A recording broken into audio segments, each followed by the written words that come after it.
Americans living paycheck to paycheck, school supplies are up, and high food prices. Today, I read an article on foxbusiness.com written by Taylor Penley titled, "1 in 3 Working Americans Living Paycheck to Paycheck Survey Shows." The author of this article referenced data released by Bankrate, which revealed that 34% of Americans feel they are living paycheck to paycheck. But get this, it may be a lot worse, because only 6 in 10 Americans, or 60.1%, are in the labor force.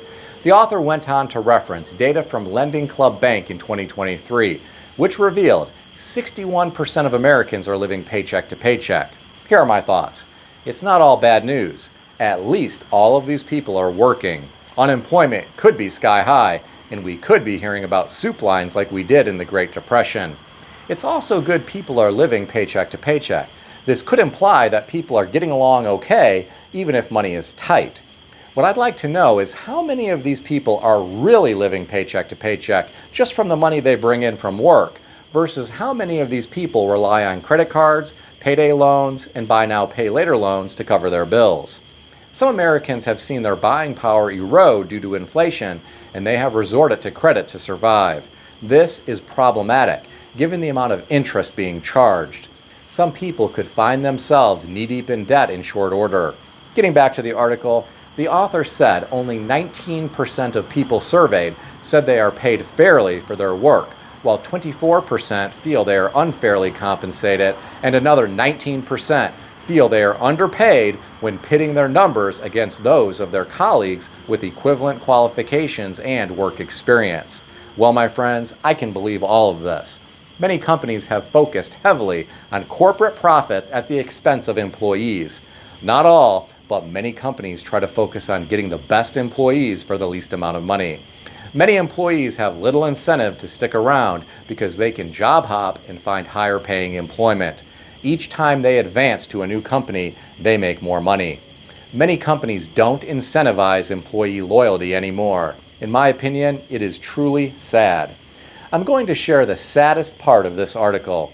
The author referenced Bankrate as saying, "A long-standing struggle for many Americans is developing a nest egg, and they have a dismal prospect of catching up."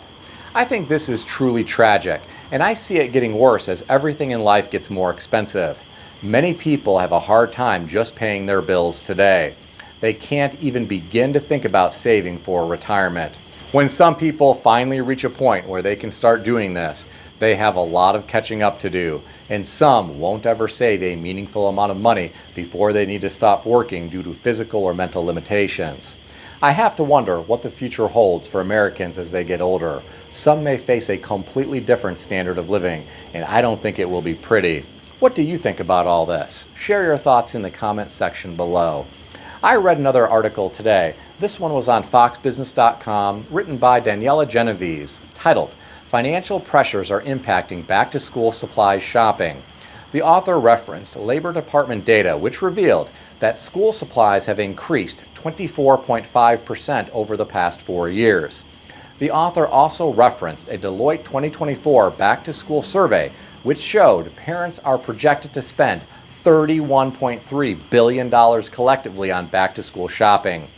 On an individual basis, parents are spending $586 per K-12 student, which is up nearly $60 since 2020. Here are my thoughts. This is bad news. Parents don't need to deal with more inflation. Having children is expensive enough. Food, medical bills, clothing, and daycare can push some families over the edge. Now they have to worry about more expensive school supplies. I taught public school decades ago, and I always felt like some teachers went to the extreme with their lists of what they wanted parents to buy. I never required parents to buy a single thing. I never gave parents a list. I felt like the school should provide what is necessary to educate children. If the school budget didn't allow for that, I found ways to bring in more money. I brought in grant money, or I networked with local businesses that were more than willing to make donations. Many local businesses want to get involved with their communities, and supporting what is happening in a school is a big part of that. I really hope parents aren't going into credit card debt or buy now, pay later loan debt in order to purchase school supplies. I know parents want to make sure their kids have what they need, but I hate to think about adults getting themselves into financial trouble. What do you think about all this? Share your thoughts in the comment section below. Apparently, it's not just parents feeling financial pain. I read an article on Yahoo Finance put out by the Washington Post and written by Jason Picer and Aaron Gregg, titled, "Food Companies Feel the Pain as Consumers Reject Higher Prices." According to the author, grocery inflation is slowing and the companies that make food are starting to sweat. PepsiCo and Conagra Brands reported lower revenue and unit sales, pointing to cost-conscious consumers pushing back on prices. Here are my thoughts. Everyone has a breaking point. Some people can no longer afford to purchase what they once did. I have no doubt there are families that have had to adjust their diets. I worry about the nutrition that children are getting. I hope parents are making sensible adjustments. I know food banks are not always the answer. Some run out of food before everyone can get through the line. Look it up for yourself. There are plenty of examples of food banks that run out of food before they can serve everyone in need. This is all happening here in America, one of the greatest countries on earth.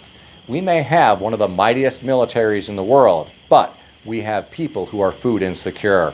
In my opinion, it is truly tragic. I'm curious, do you know people who are food insecure? If so, what are you doing to help them? Tell me about it in the comment section below. Please keep in mind that everything in this video is for entertainment purposes only, and nothing in this video is financial advice or advice of any kind. If you need advice, seek advice from a qualified professional in good standing who puts your interests first and foremost. If you enjoyed this video, consider subscribing to the channel. Please also consider sharing this video with your friends. I want to extend a special thanks to everyone who has subscribed to this channel. I want to also thank all of my channel members. If you would like to become a channel member, there is a link in the description beneath this video. You can read more about the different membership levels. Please also check out some of the great books that I suggest you consider reading in the description below. I've included Amazon affiliate links to these books. As an Amazon associate, I earn from qualifying purchases. Stay healthy and wealthy. I'll see everyone in the next video.